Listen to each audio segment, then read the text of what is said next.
And this week's blizzard obviously set records. It stranded drivers and left tens of thousands without power.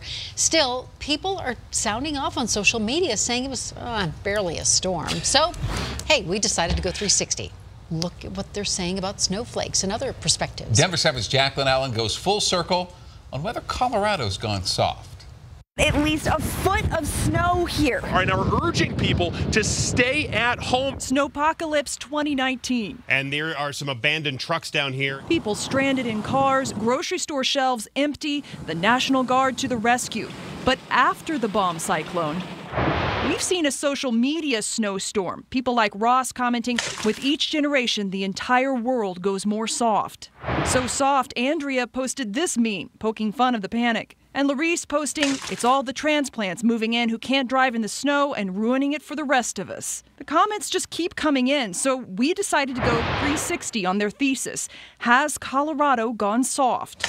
We've already seen the flurry of social media critics. We'll now hear from a certain trusted meteorologist to put the storm in context. An author who studies how Denver's growth might make us more vulnerable. Plus, law enforcement putting their lives on the line when conditions were at their worst. Let's start with the man who's been covering Colorado weather for a long time and says, soft? Oh, just bring it. I don't think we're really getting soft around here. It was a big storm, the lowest barometric pressure ever on record for a storm in Colorado. And we had wind gusts to 75 miles an hour. That closed down a lot of stuff, and it's a little scary sometimes. But today, beautiful blue skies. Great day up here at Loveland Ski Area, having a good time taking some turns. Coloradans still know, enjoy that fresh powder. So let's look at all the transplants coming to Colorado.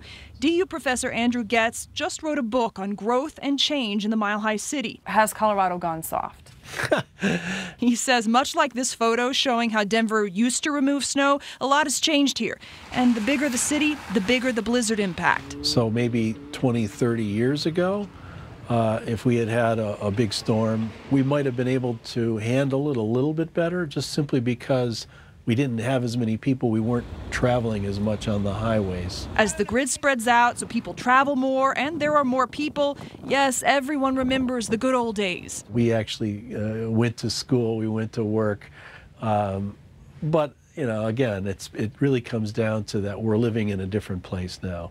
It's bigger, there are more people, and the risks are greater. So it makes sense for schools and businesses to take the cautious route. Okay, let's hear from the people who braved the blizzard to save others. Nothing soft about that. And that morning I listened as troopers were stopping at car after car after car, at crash after crash after crash. At 9 o'clock at night, at 10 o'clock at night, our troopers out there in knee-deep snow, helping people when they needed it most, helping people that had been stranded in places for 10, 15, 20 hours at times. Still, Colorado natives like Carol emailed me that blizzards in the 80s had so much more snow.